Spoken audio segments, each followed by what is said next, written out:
अस्सलाम वालेकुम फ्रेंड्स, उम्मीद करती हूँ आप लोग खैरियत से होंगे। आज मैं आपके लिए लाई हूँ lecture number 6 covalent compound and their solution. इससे पिछले लेक्चर में हमने देखा था कि वाटर किस तरह से एज अ सॉल्वेंट एक्ट करता है और उसके लिए हमने आयनिक कंपाउंड की एग्जांपल देखी थी। आज हम कोवलेंट कंपाउंड की एग्जांपल देखेंगे। कोवलेंट कंपाउंड क्या होते हैं कि ऐसे कंपाउंड जिनके अंदर कोवलेंट बॉन्ड होता है उनको कोवलेंट कंपाउंड बोला जाता है। कोवलेंट कंपाउंड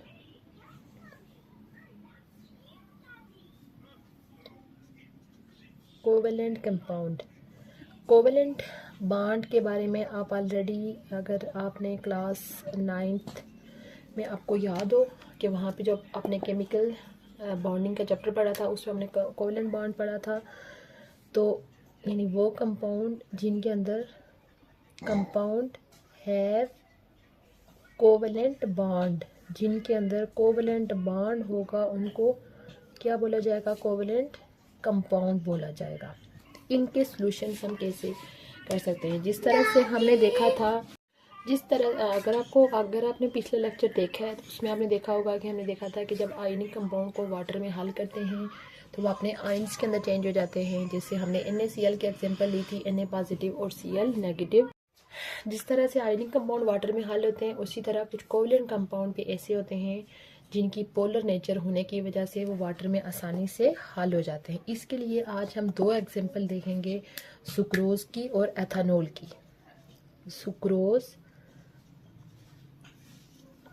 सुक्रोज जो है ये टेबल शुगर है। इसके बारे में हमने कार्बोहाइड्रेट वाले चैप्टर के अंदर पढ़ा था, यानी कि ये टेबल शुगर इसको बोला जाता है। इसके बहुत सारे नाम हमने वहाँ पे देखे थे। हम ये नहीं कि अपने घर के अंदर के जो आप चीनी यूज़ करते हो उसको सुक्रोज बोलते हैं। अगर हम इसका केमिकल फार्मूला देखें तो इसका केमिकल फार्मूला होता है C12H22O11। ये किस किस के मिलने से बना होता है? ये फ्रुक्टोज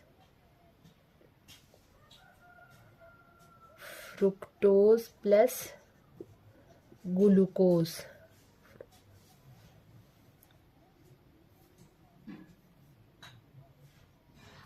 ये फ्रुक्टोज और ग्लूकोज के मिलने से बना होता है।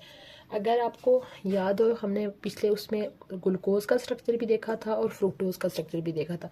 इनके स्ट्रक्चर में हमने देखा था कि इनके अंदर जो है वो बहुत ज़्यादा वाटर यानी OH ग्रुप होते हैं, C6H12O6। इन दोनों के मॉलिक्यूलर फार्मूला सेम होते हैं, C6H12O6। जब ये आपस में मिलेंगे तो जो इनके मिलने से सुक्रोज बनेगा उसका फार्मूला होगा C12H22O11। और इस स्ट्रक्चर के अंदर बहुत ज़्यादा वाटर OH ग्रुप्स होते हैं। तो जब हम सुक्रोज को वाटर के अंदर हल कर लेते हैं तो होगा क्या कि जिस तरह से देखें कि हमने आयनिक कंपाउंड में देखा था कि वो वाटर में हल होने के बाद अपने आयंस के अंदर जा रहे हैं, Na पॉजिटिव और Cl नेगेटिव।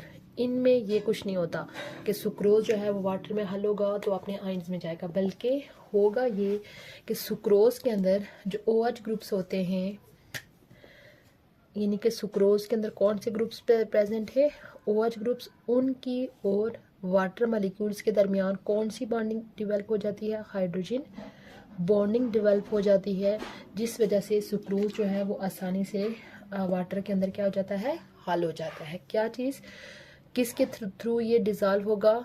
यानी इसके थ्रू डिज़ोल्व नहीं होगा, बल्कि सुक्रोज के अंदर मौजूद OH ग्रुप जो है वो वाटर मॉलिक्यूल के साथ क्या बना लेंगे? हाइड्रोजन बॉन्डिंग बना लेंगे, जिस वजह से ये वाटर के अंदर हल होंगे। यानी कि ये आपने याद रखना है कि सुक्रोज की डिसोसिएशन नहीं होती आयनिक कंपाउंड की तरह, बल्कि डिसोसिएशन के बजाय ये जस्ट क्या होगा कि सुक्रोज के अंदर मौजूद वाटर मॉलिक्यूल OH ग्रुप्स और वाटर मॉलिक्यूल के दरमियान हाइड्रोजन बॉन्डिंग होगी। सेम इसी तरह हम जो दूसरी एग्जांपल है एथानॉल, उसका देख लेते हैं कि एथानॉल जो है वो वाटर के अंदर किस तरह से हल होता है। एथानॉल जो है वो एक ऑर्गेनिक कंपाउंड है। ऑर्गेनिक केमिस्ट्री के अंदर हमने पढ़ा था, ये एक अल्कोहल है जिसका फार्मूला होता है C2H5 OH, इसका ये फार्मूला होता है। सेम इसी तरह जिस तरह से हमने देखा कि सुक्रोज जो है वो डिसोसिएट नहीं होता, बल्कि सुक्रोज में मौजूद OH ग्रुप और वाटर मॉलिक्यूल के दरमियान अट्रैक्शन क्रिएट होती है। सेम इसी तरह जब एथेनॉल को पानी के अंदर हल किया जाता है तो एथेनॉल की भी डिसोसिएशन नहीं होती, बल्कि एथेनॉल के अंदर मौजूद जो OH ग्रुप है वो और वाटर मॉलिक्यूल के दरमियान जो है वो हाइड्रोजन बॉन्डिंग डेवलप होगी। इस तरीके से फिर वो अपने अंदर एक दूसरे के अंदर हल हो जाएंगे। कैसे, हम इसका स्ट्रक्चर देख लेते हैं कि अगर यानी ये हमारे पास स्ट्रक्चर है एथेनॉल का C, इसको अगर हम खोल के लिखें तो ये इस तरह से स्ट्रक्चर होता है CH3 CH2 OH, इस तरीके से ये स्ट्रक्चर होगा। तो यानी कि ये हो गया CH2, इसके आगे फिर हम CH3 को भी ऐसे खोल के लिख लेते हैं। ये मैंने CH2 को लिखा है और ये CH3 को लिखा है। इसके साथ फिर आप देखें यहाँ पे ऑक्सीजन है और यहाँ पे क्या है, हाइड्रोजन है। ऑक्सीजन के ऊपर जो होते हैं वो 2 लॉन पेयर होते हैं। अब यानी कि ये जो ऑक्सीजन है ये थोड़ा सा यानी कि उस तरफ, सॉरी, ये बॉन्ड थोड़ा सा इस तरफ शिफ्ट हुआ था, जिस वजह से इसके ऊपर पार्शियल नेगेटिव और इसके ऊपर पार्शियल पॉजिटिव चार्ज आया होता है।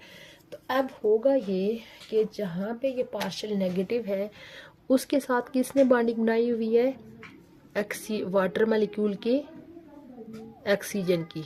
इस तरीके से फिर ऑक्सीजन के साथ इसने बॉन्डिंग बनाई हुई होगी।